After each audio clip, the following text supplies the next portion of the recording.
Kaya tuloy-tuloy lang po tayong matuto at mas lalong mapagpala sa mga salita ng Diyos na ating maririnig. Sige po, tayo po lahat ay panandaliang manalangin. Father God in heaven, thank you so much for this great and wonderful opportunity na muli kami po ay pakakainin mo spiritually, and we decree and we declare that the Spirit of the Lord shall rest upon us, the Spirit of wisdom and understanding, the Spirit of counsel and might, the Spirit of knowledge and the fear of the Lord. Salamat Lord God Almighty na ang banal na Espiritu Santo ang siyang patuloy na magturo sa amin ng katotohanan ng iyong salita, at ang lahat ng mga salita na aming maririnig, Lord, it will nourish our spirit, soul, and even our body. Thank you, God, for the success and victory of this day. We give you glory, we give you thanks and praise. In Jesus' name we pray. Amen. Ayan. So, yung mga kararating lang po, para magkaroon po tayo ng continuity sa ating word sharing. Kanina po yung ating word sharing sa first na session natin ay it's all about first love. Kumbaga, going back to our first love to the Lord. Kaya napakaganda po mga kapatid na ma-revive at ma-restore yung ating first love sa Lord, kasi bilang mga mananampalataya ni Kristo at bilang mga lingkod ng Diyos na patuloy na gumagawa sa ministeryo ng Panginoon, kailangan na tayo ay laging malakas. Amen? Dapat kailangan na tayo ay laging handa, kailangan na tayo ay mas lalong tumitibay at lumalago sa ating spiritual life and our spiritual journey in the Lord. Kaya napakahalaga na huwag po natin kakalimutan yung kung paano po unang naranasan natin yung pag-ibig natin sa Panginoon. Kasi ito po yung magpapalakas sa atin na manatili. Ito po yung magre-remind sa atin to stay in the presence of the Lord. Amen? Sino po sa atin dito ang gustong mag-level up? Amen. Gustong ma-promote. O, diba sa seminar dyan, pinagagawa ng promotion. Tama? Kaya tayo din sa buhay natin mga kapatid, hindi lang po sa earthly perspective na tayo ay mag-desire ng level up or ng promotion, kundi ganun din po sa ating spiritual life. Amen? Huwag lang pong manatili na kung tayo po ay marunong na tayong mag-pray ng prayer for the food, hindi lang po nag-i-stop doon. Amen? Dapat mag-desire tayo na, dapat marunong na akong mag-opening prayer. Kahit matanda ako, dapat marunong pa rin akong mag-MC. Hindi lang po ang pag-MC ay para sa mga young professional. Dapat mag-level up din po ang bawat isa. Amen? Kahit saan tayo dalhin ng Lord, kailangan lagi tayo mag-level, lagi tayo maging handa, at kailangan na andun yung puso at yung desire natin na, Lord, saan mo man ako dalhin, kaya-kaya kong gampanan itong ipapagawa mo sa akin. Amen? Dapat ganun po ang puso ng bawat isa sa atin. Kasi nga po, may experience po yung isang ka-teacher ko sa school na usually kasi sa amin, kasi ang practice ko kapag nag-start ang klase ko, kahit na marami po akong, ang tawag dun, marami po akong klase sa buong maghapon. Kung nag-pray na ako sa first period ko, ganun din sa pupuntahan ko ulit na klase, ganun ang routine ko. Pero meron akong ka-teacher, senior niya one time, kasi nagkukwentuhan, alam mo, may pinag-lead ako, kaya be careful. Diba na kapag pinag-lead mo yung isang tao, situate na yung prayer, yung ang tawag doon, yung pag-lead niya ay tumpak, kasi pinag-lead mo ka-teacher ko yung isang bata. Okay, kindly lead the prayer before we start our lesson. Ang prayer niya po ay, bless this, O Lord, from this boundary. Alam mo yung prayer for the food, ang prayer niya. Kaya sabi ko, grabe, totoo po yun. Totoo man, hindi yan joke. Oo, totoo. Alam mo yung matatawa na lang sana ako, pero pinigilan ko lang, sabi niya. Kaya sa buhay natin, mga kapatid, Kristiyano tayo na turinan, dapat hindi lang po prayer for the food, hindi lang po tayo manatili na, alam ko na mag-pray ng prayer for the food. Dapat marunong din tayo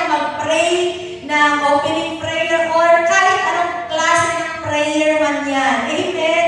Malay mo may nangangailangan pala ng kagalingan. Prayer for the food lang yung alam mo. Meron palang, ano tawag dun, na devil possessed, prayer for the food lang ang alam mo. Diba? Parang nakakatuwa, pero nakakalungkot kapag ikaw ay Kristiyano, hanggang dun ka lang, kontento ka na lang doon sa level na yun. Diba? O kaya nga po, wag po natin punuin, diretsyo po. Tama po yun kasi minsan ay mas marami pa yung Panginoon daw. Kaya dapat mag-level up tayo sa ating pananampalataya. Amen? Kasi nga, sa buhay po natin, hindi po natin alam kung saan po tayo dinadala ng Lord. Lalong-lalo na sa mga workplaces natin, tama po yung sinabi ni Pastora na sa pagtayo pa lang natin, kahit hindi ka man mag-share ng Word of God, but through your prayers, doon mo ang tawag doon matatouch yung power ng prayer na bibitawan mo ay doon kikilos ang Diyos sa buhay ng mga taong makakarinig. Ama? Kasi kung tayo Kristiyano, puro Panginoon, mag-distract na sila, imbes na mag-feel na nila yung presence ni Lord, bibilangin na nila, Panginoon na, naka-20 na siya, naka-100 na. O, diba? Kaya, mga kapatid, kailangan na tayo po ay mas lalong matuto, mas lalo po tayong, mas lalo po na maging yung ating ginagawa na paglilingkod sa Diyos ay seryosohin po natin. Amen? Kasi po in spiritual realm ay hindi po basta-basta ang nangyayari. Hindi po basta-basta ang kaaway. Amen? Kasi ang kaaway, pwede niyang gamitin yun na ilalagay niya sa puso't isipan ng mga makakarinig. O, tingnan mo, Kristiyano yan, pero mas marami pa ang Panginoon niya kaysa sa prayer niya. Diba, pwede gamitin po yan ng kalaban, ng kaaway. Kaya tayo po mga kapatid, mas lalo po na tayo magsumikap sa ating pananampalataya sa Diyos. Mas lalo po nating i-exercise yung power and authority na pinagkaloob sa atin ng Panginoong Yesus. Amen? Amen. Talagin mo kayo katabi mo, natanggap mo na ba yung power and authority na binigay ni Lord? Amen. Yung mga nag-undergo, mga naka-attend ng ang tawag ng summer camp, I know and I believe na tayo po ay na-equip at na-empower. Balikan po natin yung pangako ng Lord, di ba? Isa po ito na topic ng summer camp, yung whole armor of God. Sabi nga sa Ephesians chapter 6 verse 12, sabay-sabay natin basahin sapagkat ang kalaban natin ay hindi mga tao, kundi masasamang espiritu sa himpapawid, mga pinuno, may kapangyarihan at mga tagapamahala ng kadiliman na mamayani sa mundong ito. Amen? Hindi po basta-basta yung kaaway natin, hindi po basta-basta ang masamang espiritu. Amen? Si Satanas po ay siya yung pinakahayas ang rank sa mga masamang espiritu. Kaya tayo mga Kristiyano, kailangan ay i-equip din natin yung ating sarili through the power and authority that God has given upon us. Dahil mo sa katabi mo, do not dwell in your comfort zone. Huwag mo tayo makontento sa sitwasyon na meron tayo, yung stagnant life natin. Huwag po tayo makontento na tayo po ay yung nakaupo na lang, walang ginagawa, pray lang, pero yung prayer parang walang power, walang authority. Diba? Sa mga nakalipas na prayer and fasting natin, tinuruan tayo kung paano manalangin with power and authority. Amen? Kasi ang kaaway natin ay hindi po basta-basta. Yes. Amen? Kaya dapat po tayo mga kapatid, let us desire to step out from our comfort zone in order for us to grow. Sakalang po tayo sakalang po tayo lumalago kapag tayo po ay nag-go out from our comfort zone. Mahirap, hindi po madali, pero may bunga. So yung sa katabi mo, may bunga. Parang katulad ng ginagawa natin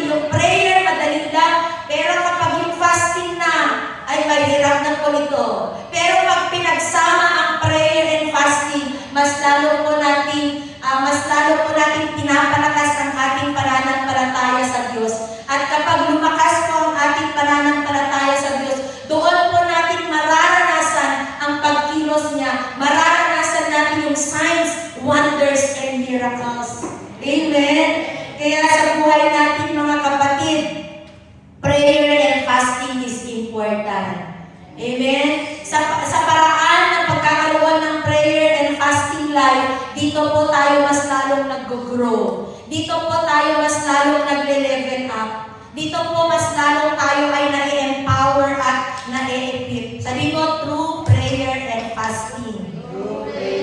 Through prayer and fasting, nabibuild up yung strong connection and intimacy natin kay Lord. Amen? Mas lalo po tayong napapalapit kay Lord. At mas lalo pong na-empower kung paano po natin gagamitin yung authority na pinagkaloob sa atin. Dahil nga, sa Ephesians chapter 6 verse 12, hindi po tao ang kalaban ng Diyos. Ay, hindi po tao ang kalaban natin, kundi masamang espiritu. Kaya lalabanan din natin siya sa kapangyarihan na pinagkaloob sa atin ng Panginoong Yesus sa pamamagitan ng banal na Espiritu Santo ng Diyos. The power that comes from the Holy Spirit. Amen? Sabi nga sa Luke 10:19, hindi ko alam kung nilagay ko dyan. Ayan, ay wala. Sabi dyan sa Ephesians chapter 6 verse 13, kaya gamitin niyo ang lahat ng kagamitang pandigma na ibinigay sa inyo ng Diyos. Yan po yung reminder ni Paul sa mga Ephesians na gamitin ninyo ang kagamitang pandigma na ibinigay sa inyo ng Diyos. Amen? Kaya bilang mga Kristiyano, gamitin po natin yung lahat ng binigay sa atin na weapon para labanan, para gapiin ang lahat ng stronghold ng kaaway sa ating buhay.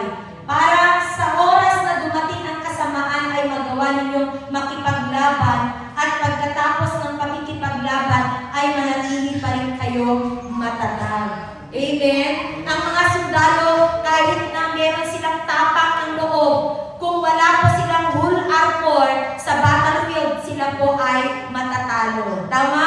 Kaya ganun din po sa ating Christian life, kahit na meron kang courage, boldness, na para lumabas sa field, kung wala kang power, kung hindi mo sinuot ang buong baluti na galing sa Panginoon, kumbaga, nagtiwala ka lang sa kakayahan na meron ka, nagtiwala ka lang sa lakas na meron ka, hindi po yung sapat. Amen? Hindi po sapat ang lahat ng meron sa atin. We need God in our life. Kaya kailangan po na i-exercise natin lahat ng mga privilege na binigay sa atin. Ito po yung pribileyo bilang Kristiyano na natanggap po natin lahat ng binibigay ng Diyos sa atin.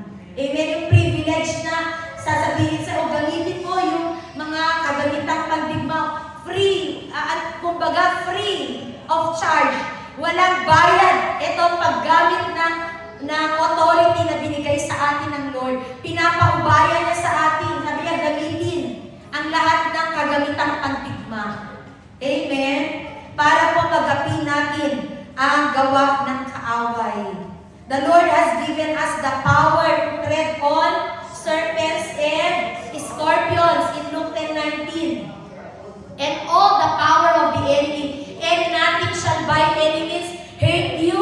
Di ba pangako ng Lord na hindi po tayo mapapahamak. Hindi tayo mahahawakan ng kaaway kapag tayo po ay fully equipped and fully armored. Amen? And this power and authority that God has given us becomes worthless kapag hindi natin ito nagagamit o na-exercise. Do you agree with that? Kahit na binigyan tayo ni Lord ng power and authority, kung hindi po natin ito gagamitin, it is useless. Hindi po ito magte-take effect. Hindi po natin mararanasan yung signs, wonders, and miracles kasi hindi naman po natin ine-exercise yung power and authority that God has given us. Let us recall the story found in the book of Matthew chapter 17 verses 14 to 21. Alam ko, familiar na po ang bawat isa. Hindi ko na po nilagay sa slide yung story na ito. Matthew chapter 17 verses 14 to 21. Sige po. Sabay-sabay po natin buksan yung Bible natin. Kung may kopya po tayo, may Bible po tayo sa atin ngayon na dala. Matthew Matthew chapter 17 verses 14 to 21. Sabi po dito, pagbalik ni na Jesus sa kinaroroonan ng maraming tao, lumapit sa kanya ang isang lalaki. Lumuhod ito sa kanyang harapan at sinabi, ito po ay tatay, Panginoon, maawa po kayo sa anak kong lalaki. May epilepsya siya at grabe ang paghihirap niya kapag sinusumpo. Ano daw? Meron siyang epilepsya. Madalas siyang matumba sa apoy at madalas din siyang mahulog sa tubig. Dinala ko siya sa mga tagasunod niyo, pero hindi po nila mapagaling. Nakakalungkot po, no? Yung dinala ko, Kristyano ka, pero parang walang effect yun. Pinag-pray na ako, pero bakit parang walang effect? Di ba? Parang nakakalungkot po yung gano'n. Yung senaryo na, Lord, dinala ko sa mga tagasunod niyo, pero hindi po nila mapagaling. Parang nakakalungkot. Bad news kay Lord Jesus yun. Sumagot si Jesus, kayong henerasyon ng mga walang pananampalataya at baluktot ang pag-iisip. Hanggang kailan ba ako magtitiis sa inyo? Sabi ni Jesus sa kanyang mga alagad. Diba? Siyempre, bad news yun kay Lord. Bad report yun. Parang wala man lang silang natutulan. For all these years na kasama ko kayo, hindi nyo pa rin ba nakikita? Hindi nyo pa rin ba alam kung paano? Diba?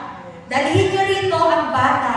Sinaway ni Jesus ang masamang espiritu at lumabas ito sa bata at gumaling ang bata noon din.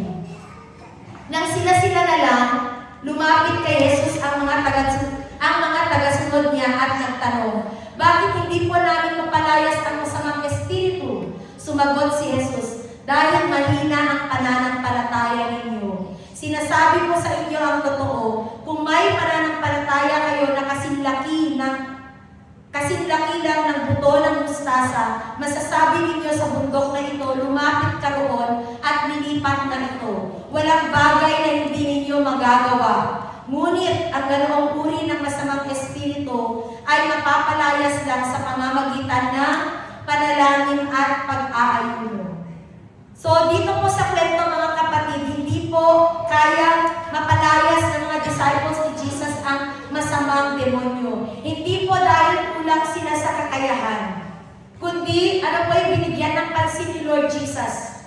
Kulang sila sa kanilang pananampalataya. In short, sa pamamagitan po ng prayer and fasting, kasi sabi niya dun sa last, ngunit ang ganoong uri ng masamang espiritu ay mapapalayas lang sa pamamagitan ng panalangin at pag-aayuno. Sa pamamagitan po mga kapatid ng prayer and fasting, mas lalong napapalalim ang ating pananampalataya. Amen? Na magtiwala sa Diyos, na hindi tayo ang magpapagaling, kundi ang Diyos ang gagawa ng himala. Upang maranasan natin ang pagkilos niya at kapangyarihan niya.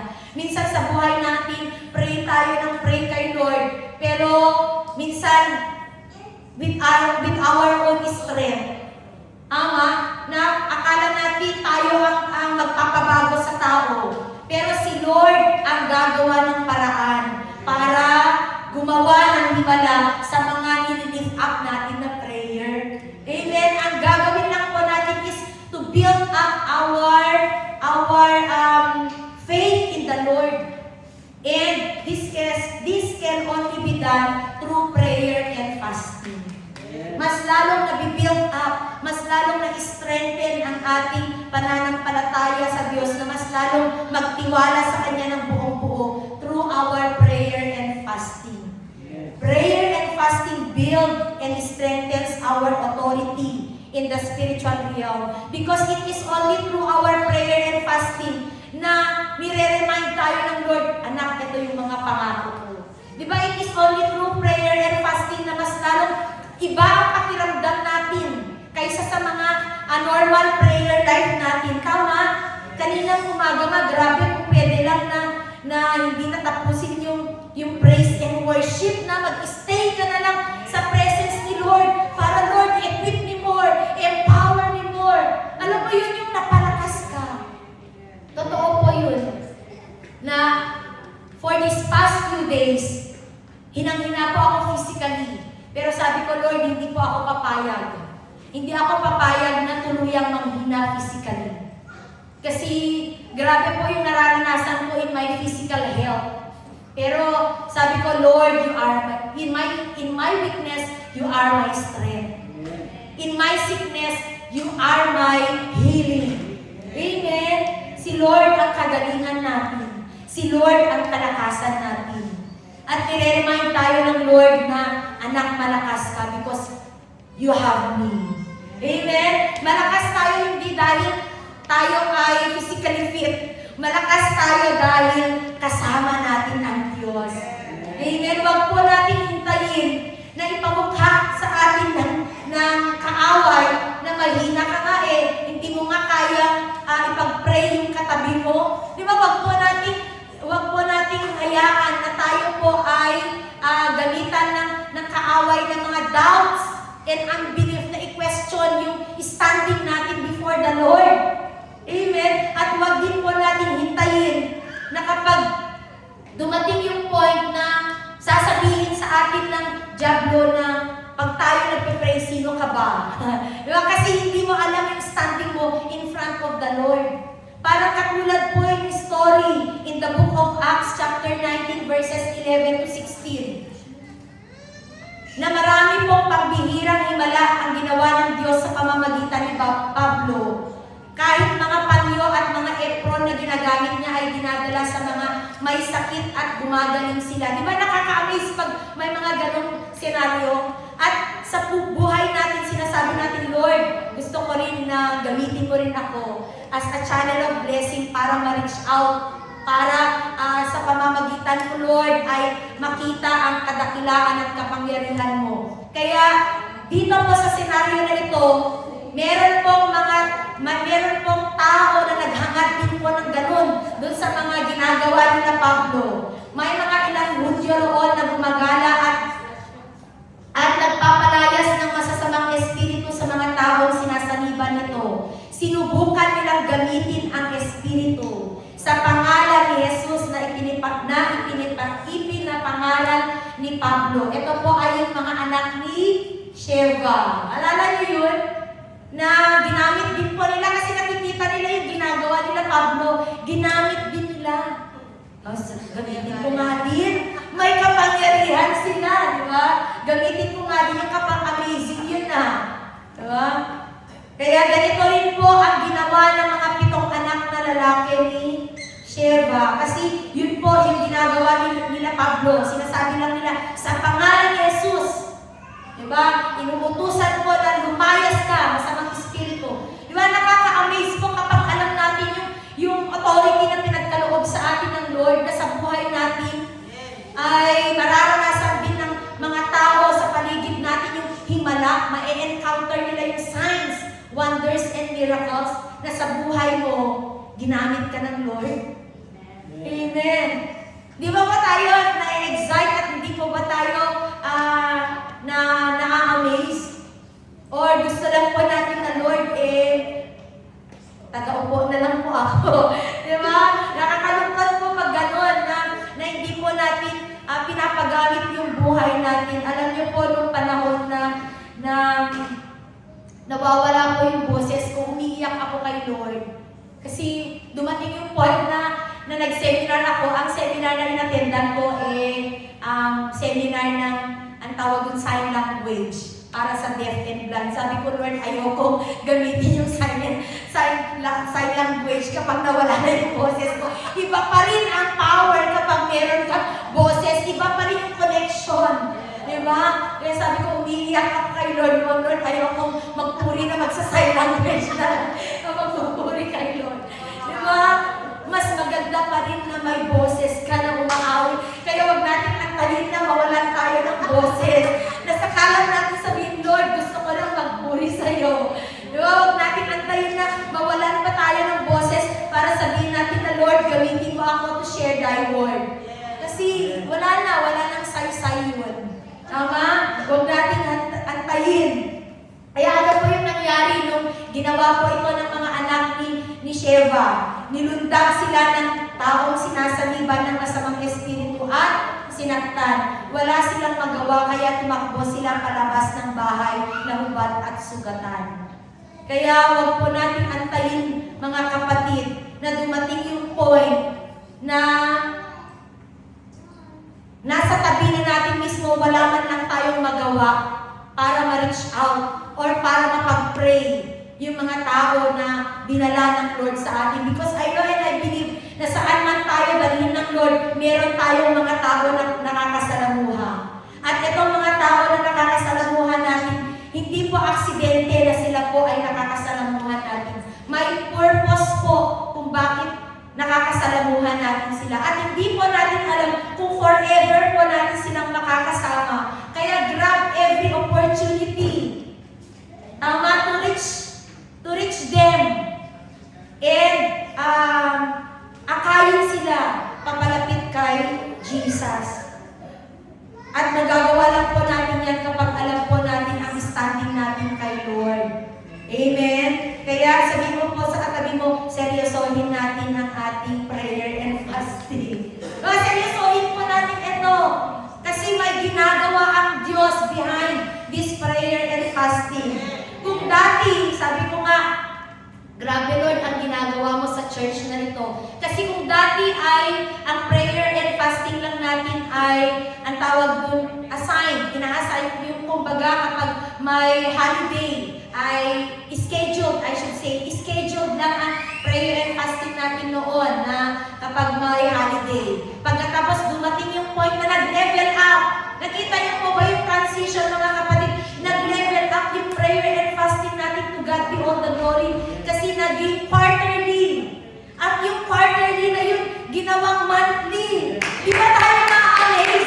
Ibig sabihin, kaya nag-level up yung prayer and fasting natin kasi gusto ni Lord na i-level up din tayo para sa level up blessing, miracles, breakthroughs na inihanda niya sa atin. Amen? Kaya what is our goal? Always remember that prayer and fasting do not give believers authority on their own. Ay, meron pala yan. Prayer and fasting deepen our dependence on Christ. It strengthens our faith, sharpen our spiritual discernment, and prepare us to stand firm in spiritual battles.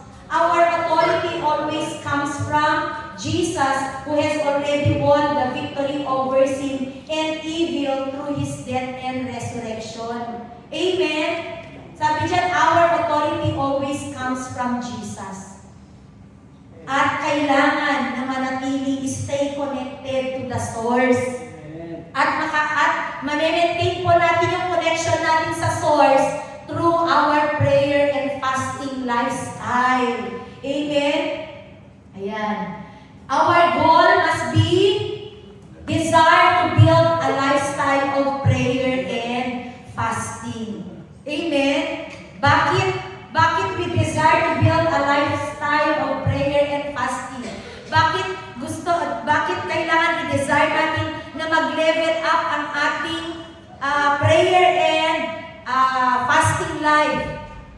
Dahil kung papaano na nagle-level up po tayo sa secular job, sabi ko nga kanina, pinag-uunahan ang pinag-aagawan ang promotion. Di ba sa promotion, pinag-aagawan hindi lang po dahil sa salary. Sa totoo lang po, ang promotion hindi lang po given na yung salary, pero meron pong number 1 bakit pinag-aagawan ng promotion. Kasi kapag mataas, totoo po yun. Pag mataas ang posisyon mo, you have the power to command and rule. Yes. Tama? Yes. Gusto ba natin na laging utusan na lang? O gusto mo ikaw yung nag-uutos? Yes. Amen? You have the power to command and rule. You have the power to approve and disapprove. Tama, kapag ikaw yung nasa mataas na posisyon, lahat ng subordinates mo susunod sa ayaw at sa gusto nila. Yes. Whether they like it or not. At ganun po sa ating spiritual life. Kapag tayo po nag-level up yung ating prayer and fasting life, mga kapatid, magle-level up din yung power and authority na pinagkaloob sa atin ng Diyos. Amen.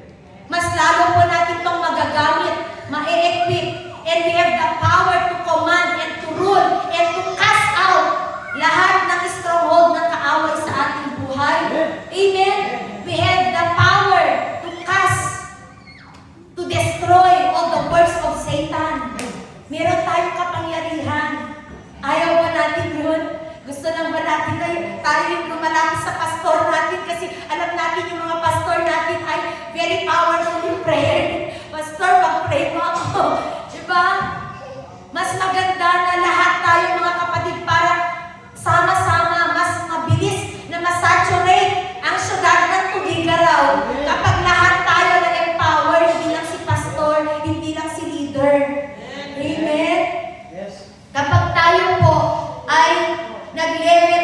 ating faith sa Lord, we have the power to command na itong sickness and diseases na ito will bow down in the name of Jesus.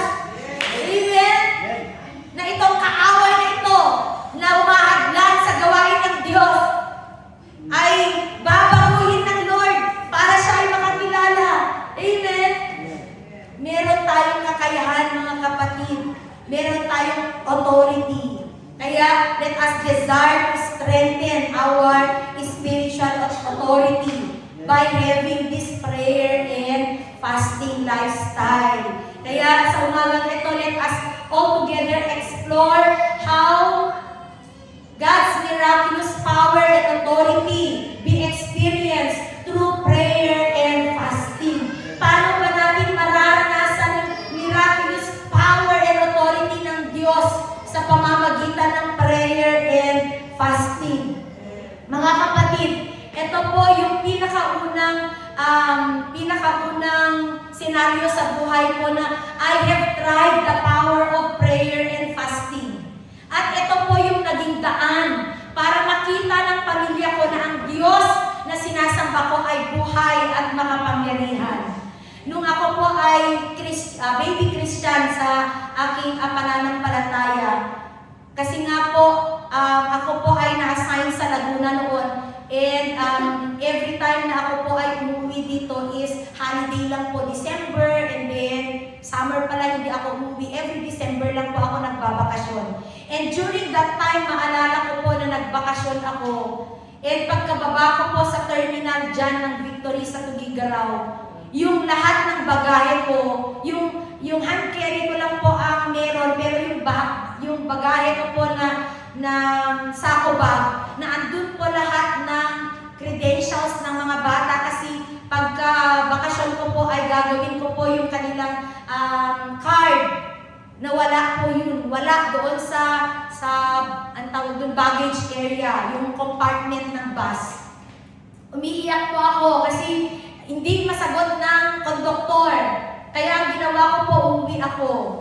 Sinundo po ako ng kapatid ko, and then pagka-uwi ko, nagtataka sila bakit ang tagal-tagal na abutan na po kami ng dilim. Bakit ang tagal nyo umuwi? Ang una ko pong sinabi sa kanila, Mama, Papa, huwag niyo po akong pagagalitan. Di ba pag mga ganun na pangyayari, pag undeliver ba ang parents mo? Yan kasi TANGA. Di ba? Yun ang unang response na matatanggap mo, di ba? Pag ang tawag doon, yung mga gamit mo ay nawala, hindi mo napansin kung saan napunta. Yan kasi hindi mo iniingatan yung gamit mo. Kaya inunahan ko na sila, Mama, Papa, huwag po kayong magagalit. Diba? Kaya po kami ginabi kasi nawala po yung aking sako bag. Nandun lahat ang mga class record, card ng mga bata. At wala po akong duplicate copy. And then, sabi ko sa kanila, mag-pray tayo. Yun yung number 1 na sinabi ko. Samahan niyo po akong mag-pray kasi ako pa lang ang believer sa bahay noon. Samahan niyo po akong mag-pray. Nag-pray po kami. And then after that, sabi nila, o sige, bago ka magpahinga, kain na muna tayo para may lakas ka. Hindi ako kakain, mag-pray and fast ako. Magdamag po ako umiiyak. Nananalangin. Sabi ng nanay ko, naku, so sikisika mo ka anak ko. Diba? Anong lakas mo? Galing ka sa biyahe. Diba? Pag galing ka sa biyahe, wala kang lakas. Hindi ka naman makakakain ng maayos sa biyahe. Hindi ka makakapagpahinga.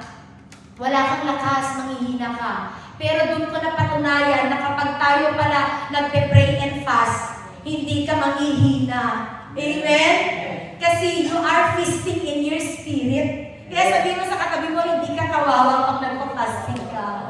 Diba? You are blessed. Hindi po tayo kawawa. Hindi po tayo manghihina. Mas lalo po tayong pinapalakas in our spirit, in the spirit.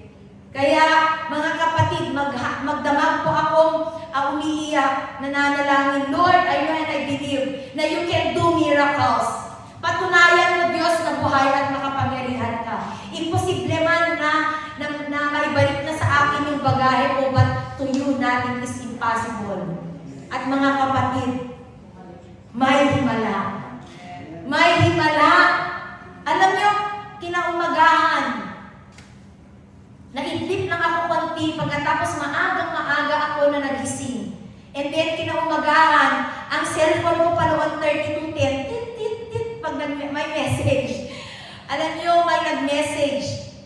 number. Sabi niya, meron po ba kayong naiwan na bagahe? Sabi niya, grabe, praise the Lord. Sabi ko, Lord, eto na. Opo, meron po. Sabi ko, sige nga, parang inaasar pa niya ako. Sige nga, kung meron ka naiwang bagahe, ano yun? Sabi ko, sako bag po yun na may smiley.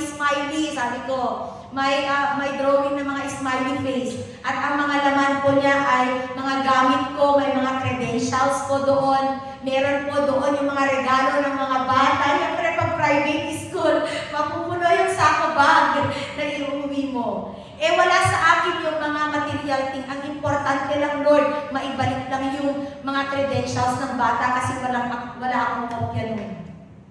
And to cut the long story short, pumunta po ako sa Ilagan kasi doon pala binaba ang aming bagahe. Doon po binaba. Kaya pumunta po ako sa terminal ng Victory, nag-complain. Sabi ko, bayaran niyo yung pamasahe ko papuntang ang tawag doon Ilagan, pati pabalik. Kasi hindi ko yung negligence. Negligence ng conductor. Yun kasi binaba niya sa Ilagan. Kaya, grabe lang po. And, hindi ko man kilala yung taong yun, hindi ko man na maalala yung pangalan niya kasi during that time, tinanong ko yung pangalan niya, wala po akong ibang ginawa kundi pinag-pray yung taong yun. Umiiyak pa ako, mugtong-mugto yung mata ko, sabi niya, oh ma'am, makakatulog ka na ng mahimbing, sabi niya. Kasi as in, magdamag po, umiyak ako. And then, bago po kami naghiwalay, sabi ko sa kanya, Uncle, tricycle driver po yung nakapulot. Akala niya po kung ano yung bagahe na yun. Kaya ang ginawa niya, binuksan niya po, kinalkal niya, and grabe lang si Lord.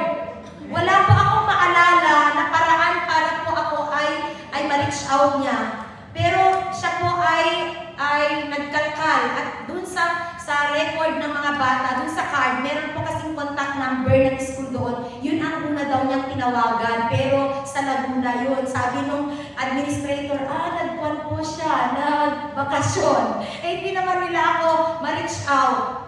Kasi nga po, smart po yung number na yun. Ang smart po dito sa atin noon ay medyo mahina ang signal. Kaya hindi po nila ako matawagan. And grabe lang po. Kasi nung nagkalkal daw siya, buti na lang may picture ako doon. May picture po kasi kami every year doon sa school na yun na ang tawag doon, kinukuhaan kami ng picture at nire-require ng photographer na ilagay yung city number, yung mga information, address at pangalan. Yun po yung nakalkal nung driver, kaya po niya ako na-reach out at natawagan. Grabe, sabi ko, Lord, buti na lang may picture. Buti na lang may picture. Hindi po panakat sa daga yung picture. Kundi, yun po yung paraan para na-reach out niya po ako. And grabe lang. Sabi po niya sa akin, birthday mo, tatatayahan ko ng sa loto. Baka ikaw na yun. Oo, maalala ko. Baka ito na yung big blessing ko, sabi niya. Ito na yung swerte ko. Sabi, ay hindi po. Ang swerte niyo po ay galing sa Diyos. Ipang-pray ko na lang po kayo. Uncle, sabi ko sa kanya. Pinag-pray ko po siya. And alam niyo po yung kapatid ko na kasama ko, tinitingnan niya lang po ako.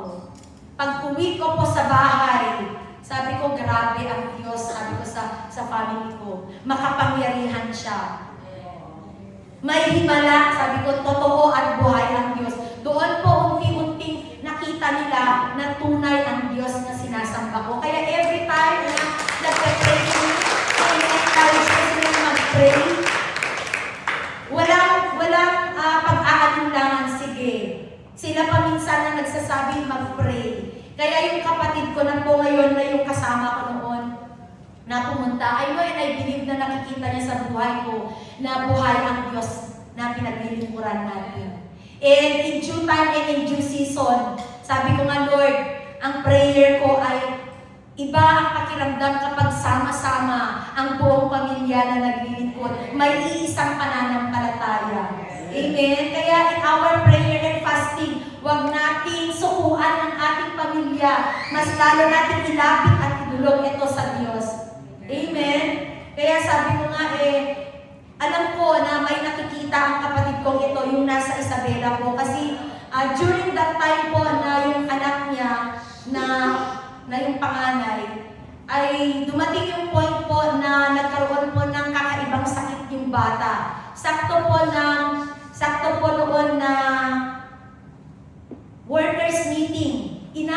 time lang daw pala niya ako na makauwi.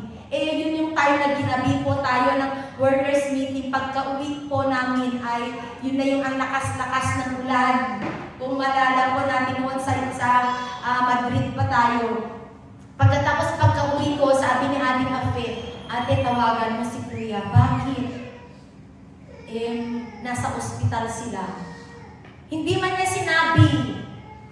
sinabi na ipag-pray mo ako, pero hinahanap niya daw ako.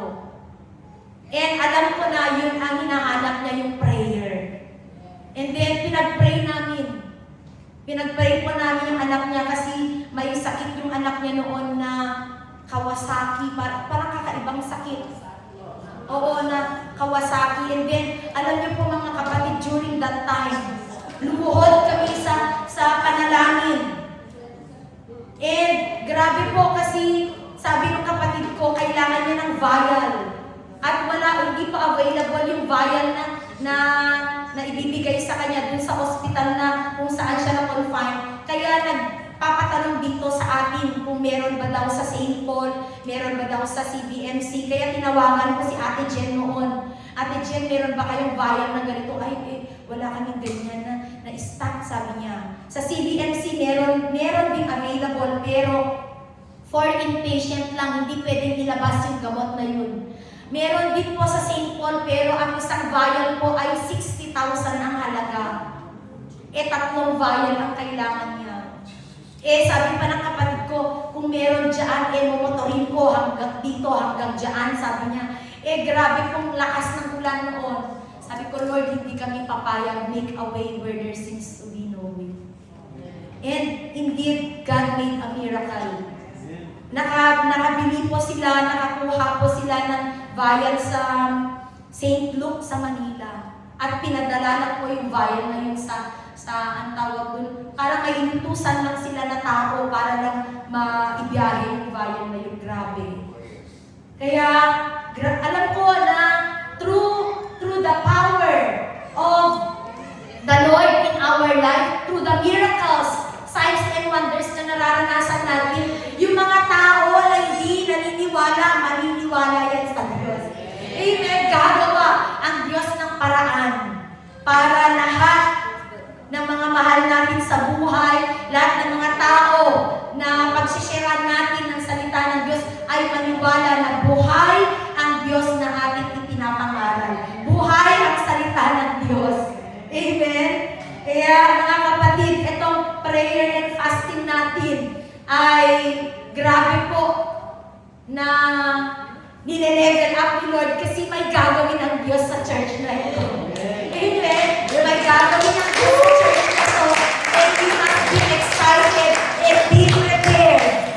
Amen.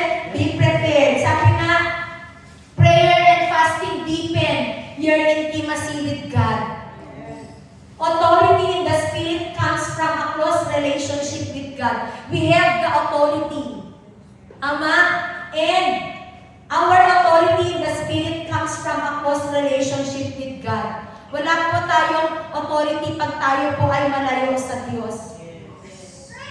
Fasting is a time to disconnect from the flesh and connect with the Spirit. Kaya nga, through fasting, mas lalo po tayong napapalakas. Mas lalo po tayong napapalapit kay Lord. Mas lalong nagiging intimate, fervent, and honest yung mga prayers natin. Yung mga ordinary prayer natin, hindi po maikukumpara pag tayo po ay nag-pray when we are in our fasting season. Tama? Hindi po natin yung matutumbasan. Ikaw mismo, mamamangha ka sa sarili mo, paano ko kaya na ipanalangin yun? Kasi minsan din sa buhay ko kapag ako po ay nagpe-pray and fast, at kapag prayer lang, iba po ang difference. Makikita ko in my own experience, sabi ko, Lord, kakaiba lang yung prayer ko kanina. Yung mga prayer na biglang lumalabas na lang. May mga prayer in understanding na hindi mo inisip pero biglang yun ang nabibitawan mo. Kasi you are intimate and closer to the Lord. And our Spirit teaches us to pray to the Father. The Holy Spirit living in us help us to pray to the Father. Kaya minsan, kapag natapos na yung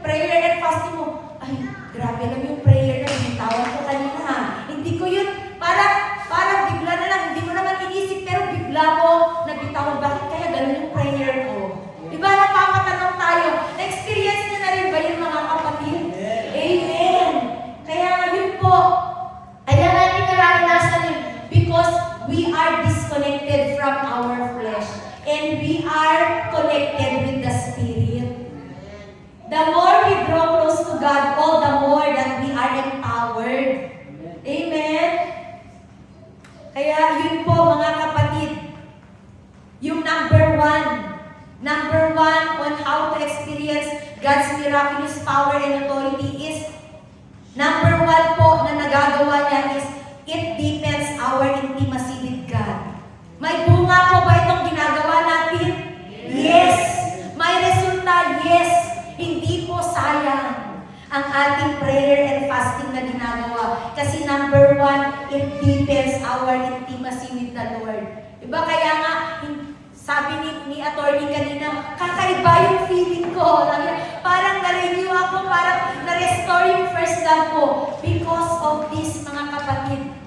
Ito po yung nagagawa ng ating prayer and fasting. Jesus often withdrew to fast and pray.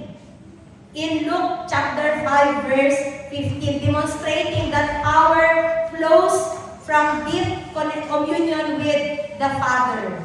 And we can exercise the power and authority that God has given to us if we are closer to the one who gave it to us. Tama po, na-exercise po natin yung power and authority na binigay sa atin kapag or na-activate natin yung power and authority na binigay sa atin ng Lord kapag closer tayo dun sa nagbigay. Bakit? Kasi si Lord mismo ang magtuturo sa atin kung paano natin gamitin. Amen? The Lord will teach us how to activate this power and authority. Kaya napakahalaga that prayer and fasting must be part of our lifestyle. Amen? And number 2, ano pa ang nagagawa ng prayer and fasting sa buhay natin para maranasan natin yung miraculous power ng Lord? It brings divine empowerment. Tama po? Pinapalinan natin ang ating laman at pinapalakas natin ang ating lakas, ang ating spiritual life, I should say, upang madaling makakilos ang banal na Espiritu Santo ng Diyos at malayang dumaloy ang kapangyarihan ng Diyos sa ating buhay through prayer and fasting. Diba? Jesus before beginning His ministry, fasted for 40 days. Tama? Nag-pray and fast si Jesus. He spent 40 days fasting in the wilderness. Makikita natin yan in Matthew chapter 4, verses 1 to 11. He resisted Satan's temptations by relying on God's word. And he remained fully obedient to the Father.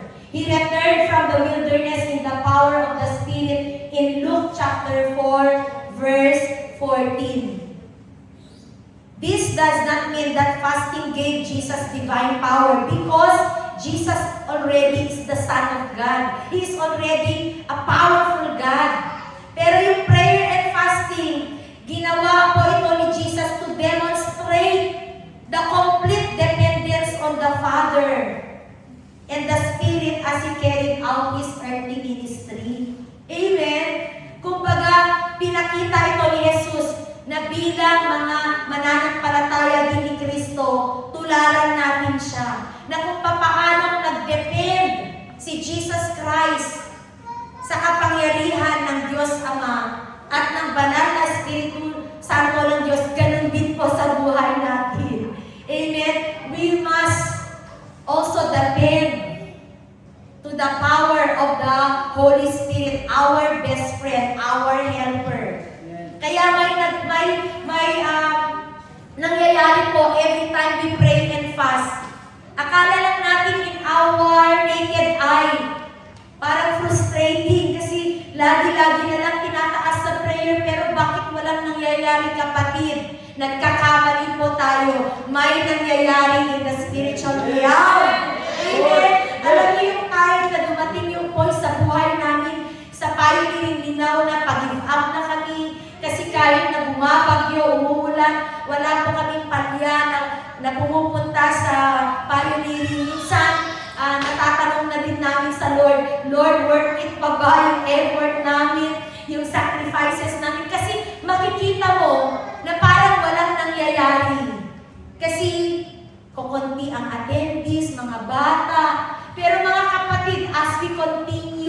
our commitment to the Lord. Na bago kami pupunta sa prayer and fasting, as a team, laging pinapaalala sa amin ng aming leader, ang Sunday prayer and fasting natin yan. Hindi tayo aalis na hindi tayo nagpa-fast. Hindi tayo aalis na hindi tayo nagpe-pray. And indeed, God is working behind the scene. Alam niyo, grabe lang. And God, all the glory. Kasi grabe ang ginagawa ng Lord sa pioneering nila. Yung pag-give up ka na, yung to the point na feeling mo pag-give up ka na, pero doon ka mas lalong pinapalakas ng Diyos. Amen. And grabe lang kasi dati hirap na hirap kami. Sabi namin, Lord, ano ba ang stronghold na humahadlang sa mga magulang para hindi sila makapag-attend kasi puro bata lang ang attendee namin.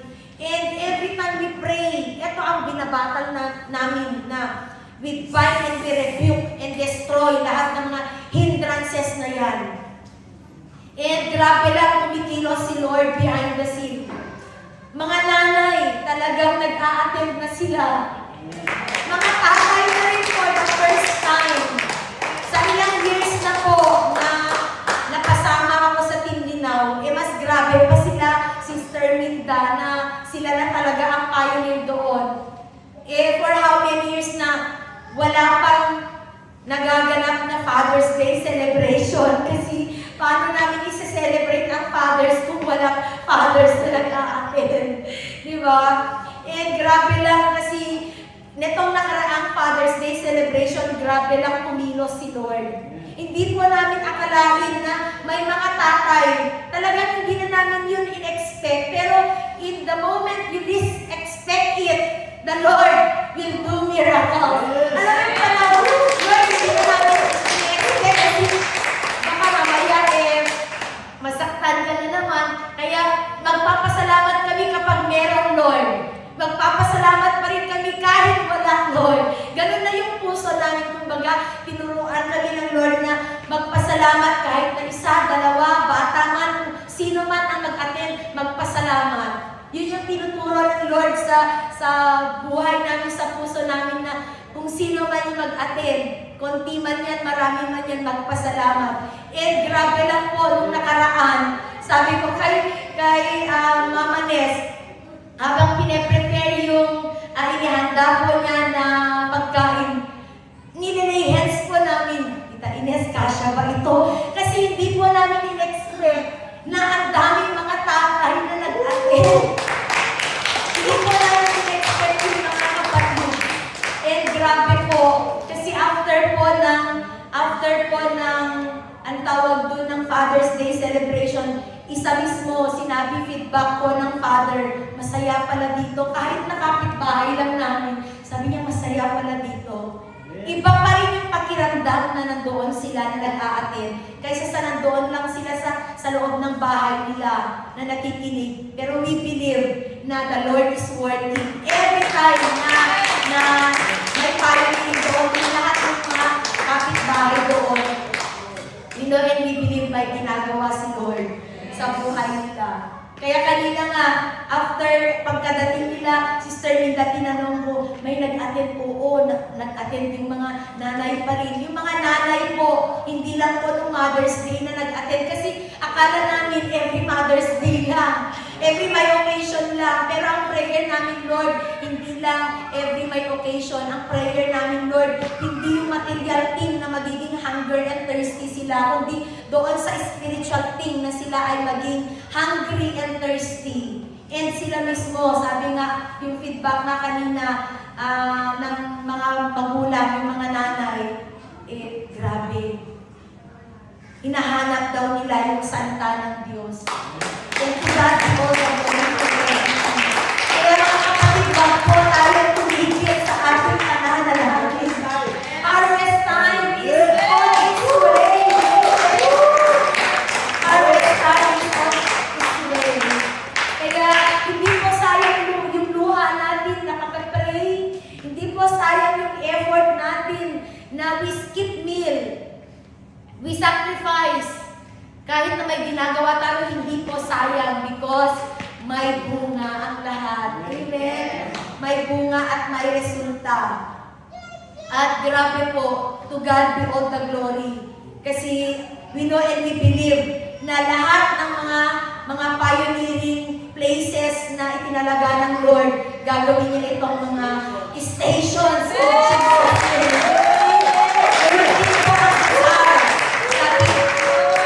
Sabi ko nga ng Lord, kung paano ka kumikilos sa kadaanan at baggaw, iparanas mo rin sa linaw at tubig. And indeed, God is working. Amen?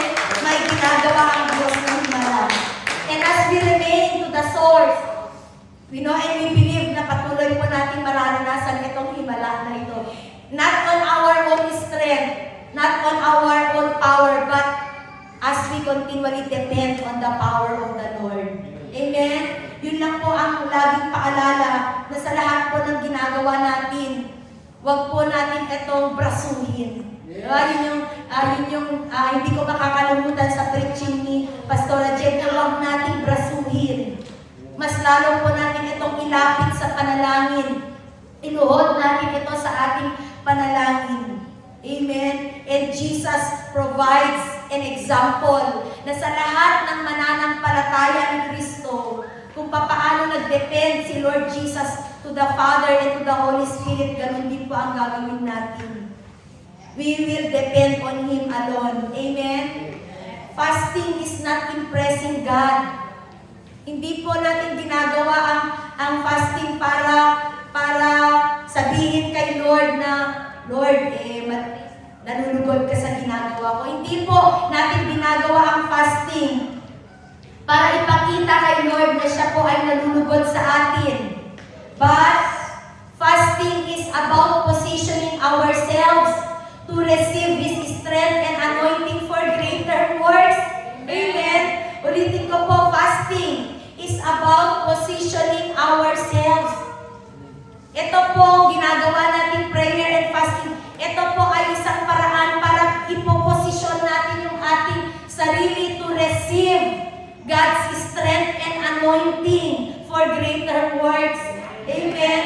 Fasting is a preparation. Sabi mo sa kakalimutan, this is a preparation. Amen? This is a preparation to all of us to be equipped, to be more empowered for the greater work that God has entrusted upon us. Kaya kung bago ka pa lang sa prayer and fasting na ito na nag-attend, congratulations kapatid. Ibig sabihin, the Lord is leveling you up. Amen. The Lord is equipping you and the Lord is empowering you. Hindi mo alam, gagamitin ka ng Lord. Amen. Sino po yung bago na nag-attend pa lang sa ating prayer and fasting first time? Meron bang first time dito? O congratulations, second time. Third time, ibig sabihin, ine-empower tayo ng Lord. Amen?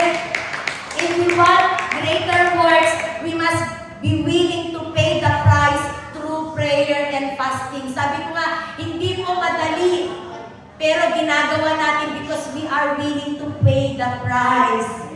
Amen? At yung price, yung reward naman, will be more than enough. It will be worth it. Hindi natin alam na through our prayer and fasting, as we join this congregational prayer and fasting, as we are consistent, habang patuloy tayong nakikiisa sa pananalangin at pag-aayuno, hindi natin alam na one day, our whole household will come here, di ba? Sama-sama magpupuri at mananampalataya sa Lord. Yung prayer natin na Lord, me and my house will serve the Lord. Ipagkakaloob ng Diyos yan. Amen? Kaya, mga kapatid, itong prayer and fasting natin, may pakinabang. It brings divine empowerment. Amen? Hindi lang po tayo makikinabang, kundi even sa mga generation na susunod pa sa atin. Amen? Kaya, mga kapatid, fasten your seatbelt. Amen? Let us fasten our seatbelt. And I know and I believe na itong empowerment ginagawa ng Lord ay magagamit natin. Hindi po ito magiging useless. Ipagamit po natin ito. Amen? Kasi nga after the praying, after nag-pray and fast si Jesus, ano pong nangyari? Na-test po. Doon po nagkaroon ng testing. At napagtagumpayan niya po. Amen? Ganun din po sa buhay natin. After this prayer and fasting, expect po mga kapatid na andyan ang temptation, pero remember, we are empowered. We are more than conquerors. The battle has already won. Amen? Jesus had already given us the victory. Kaya sabihin mo sa katabi mo, you are victorious. Paglabas po natin sa lugar na ito, I pray na huwag natin hahayaan na tayo ay ma-fall into temptation in Jesus' name. Amen? Let us put into remembrance the power of the word of the Lord living in us.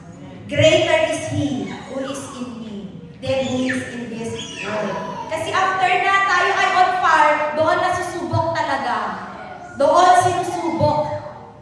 Kung talagang magiging consistent tayo doon sa first love natin, doon sa revival na na-receive natin, doon sa restoration of our spiritual life.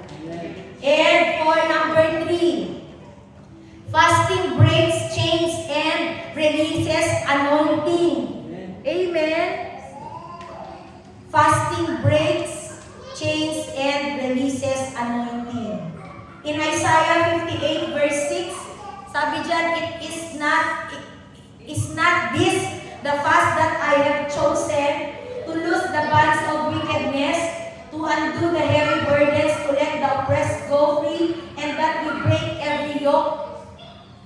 Diba? Yan po yung sinabi ng Lord in Isaiah 58 verse 6. Hindi natin ginagawa ang prayer and fasting para lamang sagutin ng Panginoon ang ating heart desire. Kundi number 1 na motive ng heart natin every time we do this prayer and fasting, Lord, ginagawa ko ito para mas fully equipped at mas fully magamit mo ang buhay ko for your word.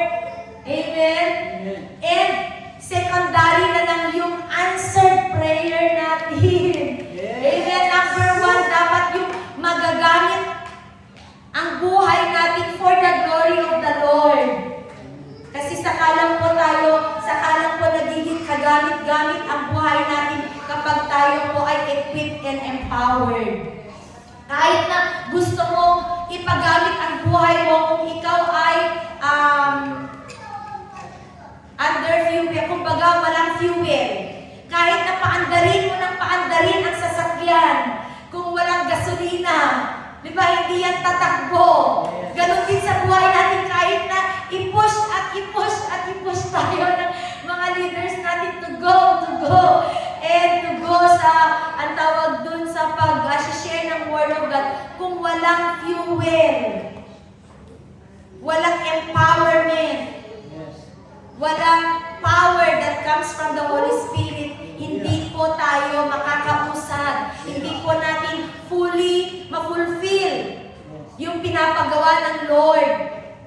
Kaya sa prayer and fasting natin, hindi po nawawala dyan na pinapanalangin natin ang buong congregation na Lord, i-equip mo ang bawat isa sa amin. Diba? At magugulat ka na lang na nagbubunga yung panalangin natin, yung hindi natin madalas nakikita, sumasama na, diba? Sa mga gawain ng Diyos. Kaya may nangyayari behind our prayer and fasting. Yes. Amen? And, sabi nga sa Acts chapter 13, verses 2 to 3, habang sumasamba sila, ito yung scenario na si Peter po ay nakakulong. Habang sumasamba sila sa Panginoon at nag-aayuno sila, ito pala yung scenario na isi-send forth. Okay, i-commission po si Bernabe at si Saul. Habang sumasamba sila sa Panginoon at nag-aayuno sila,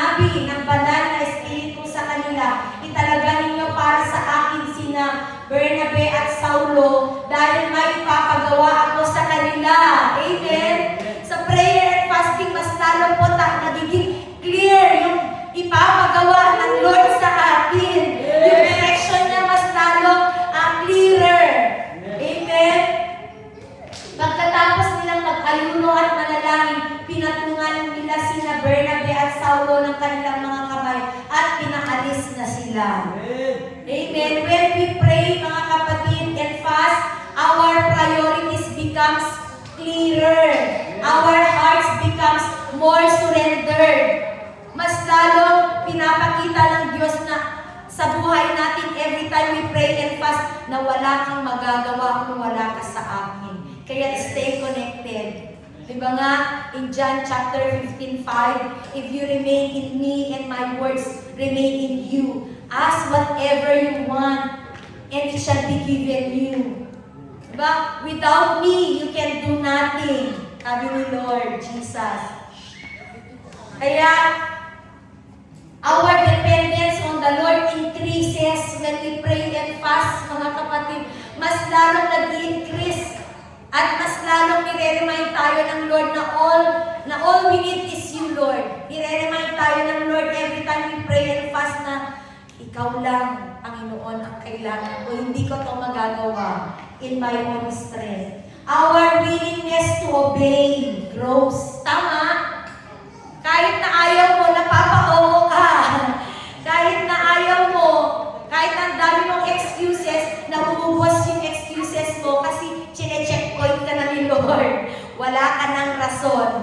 Wala ka ng magagawa. Ipapadala kita. Gagamitin kita. Amen? Kaya wag mong tingnan yung katabi mo. Ikaw ang nakikita ng Lord. Tayo ang gagamitin ng Lord. Amen? Kasi minsan tinitingnan natin yung katabi natin, mas fully equipped yung katabi ko. Mas fully empowered yung katabi ko. Hindi, kapatid. Tayong lahat ay gagamitin ng Lord. Amen? This is one way God equips us for faithful service. Because fasting destroys yoke of addiction. Tama? Fasting destroys fear and generational curses. Marami sa mundo ang nakakulong sa bitan ng kaaway. Marami ang nakakulong sa kasalanan. Marami ang nangangailangan ng tulong. Sabihin mo sa katabi mo, ikaw yung inaantay. Tayo yung inaantay.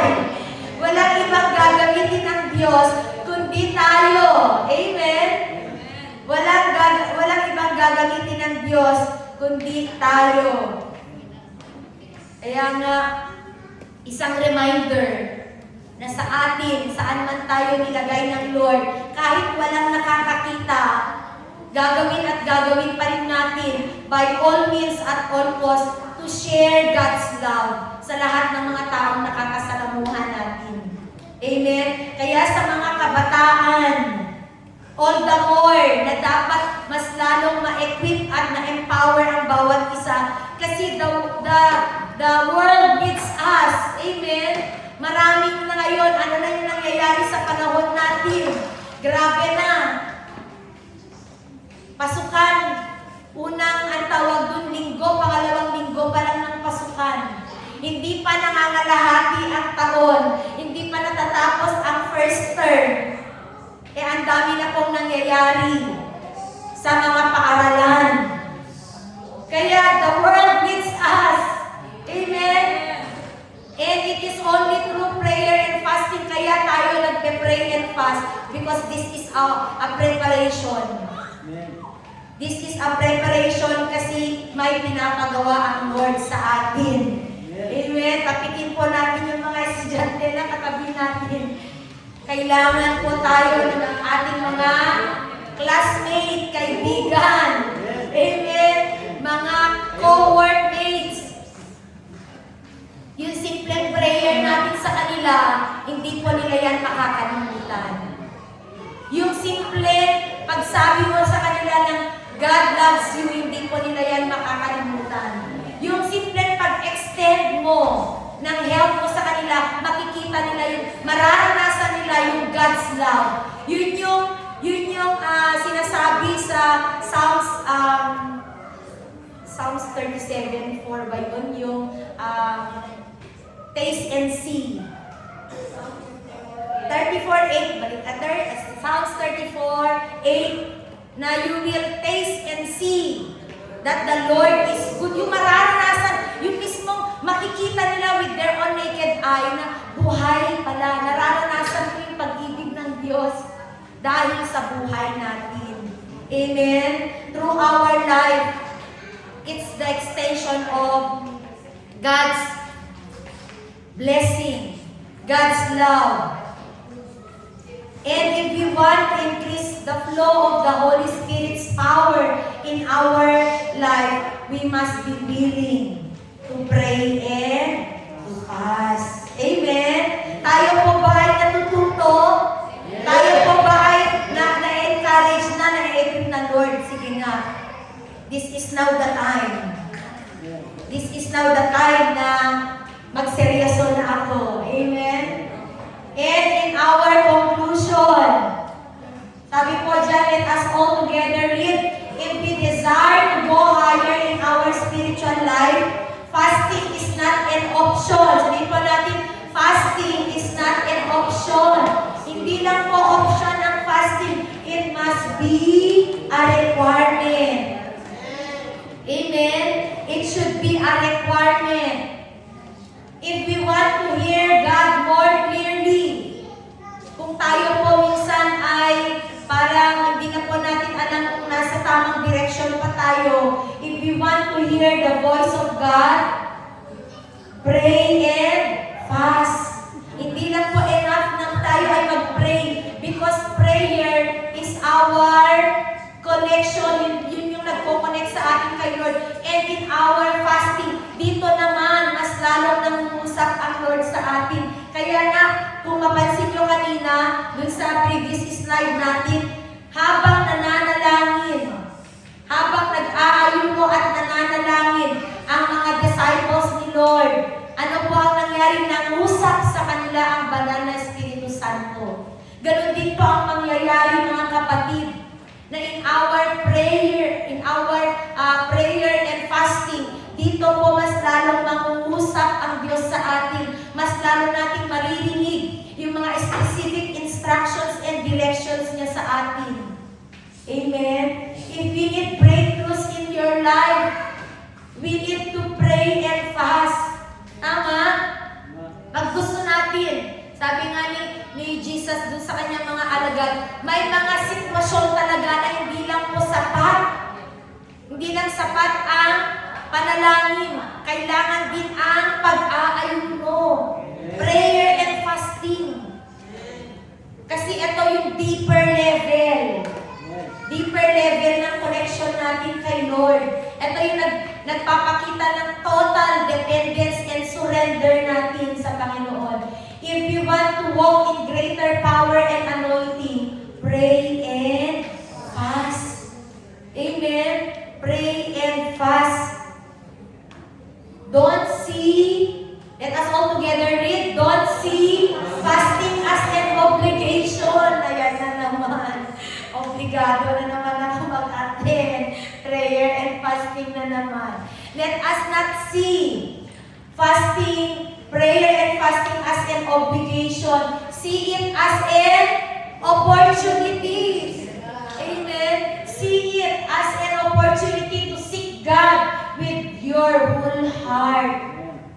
Kaya grabe kanina, sabi ko kanina sa worship, Lord, hindi ko ako papayag na mawalan ng boses. Kaya tinodo ko, pero grabe, kasi hanggang ngayon sinusustain ni Lord yung boses ko. Amen! Ito po ang himala. Yung mismong nararanasan mo, yung tunay na himala. Amen? Kaya sabi ko, Lord, grabe ka. Grabe yung himala. Alam mo yung malaya ka kanina na sumigaw? Alam mo mga kapatid, hindi po ganito yung lakas ng boses ko for the previous 2 weeks.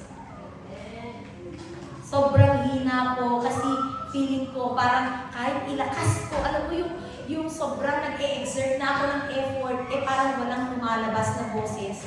Kaya pinabind and rebuke ko na In Jesus' name. Restore.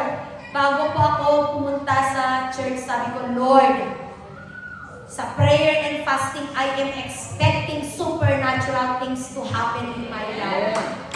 Yun yung desire ko kanina. Lord, supernatural things. Na kung ano yung nawala sa akin, Lord, it will be returned sevenfold. And I believe that this is the restoration of my voice. In Jesus' name. Grabe po.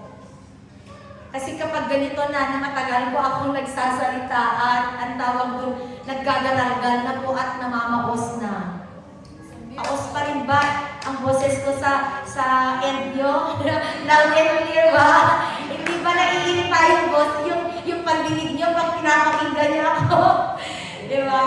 Kasi ako mismo nababurden kapag kami po ay nagdo-don't watch na ako yung naglilid. Kasi kahit na i-delete ko, iba na yung lumalabas. Oo, kasi sabi ko, kaya kapag nagdo-don't watch kami, ating kape, ikaw na muna ang maglilid. Tinitingnan ni Lord yung kung sintonado. Ang importante ay ma-feel natin na in our prayer, in our worship, ay maranasan natin yung presensya ng Diyos sa ating kalagitnaan. Di ba, Brother Ramiro, Sister Irene? Hindi kayo naiirita pag ako yung naglilid. May time kasi noon na nung kami ay nagpe-pray, nagdo-don't watch, may time na talagang hindi ko alam kung sasabihin nila, stop ka na nga, Sister Totoo. Pero to God be all the glory. Thank you, Lord, for the restoration of my voice. In Jesus' name. Grabe po. Yung kanina lang na pagsigaw ng hallelujah na matagal. Dati hirap na hirap ako na nag-exert ako ng effort, pero ngayon, Lord, malaya na ako. Amen. I am free. And sabi po dito, and don't try to fight life's battle in your own strength. Amen. Yung lakas na meron po tayo ay galing kay Lord. Kaya alam ko na itong boses na bigay sa akin ng Lord, it's the power that comes from Him. Stand firm in the victory that Jesus has already won. Amen. Therefore, let us all together read as we spend more time in our prayer and fasting. Kaya pa ba natin? Yes! As we spend more time in our prayer and fasting, expect for deeper intimacy with God. Amen? Expect for a stronger faith. Expect for greater breakthroughs and a life that is empowered by the Holy Spirit. Amen. And to God be all the glory for everything. Hallelujah. So, yun lang po. And that ends po our second session. Ayan.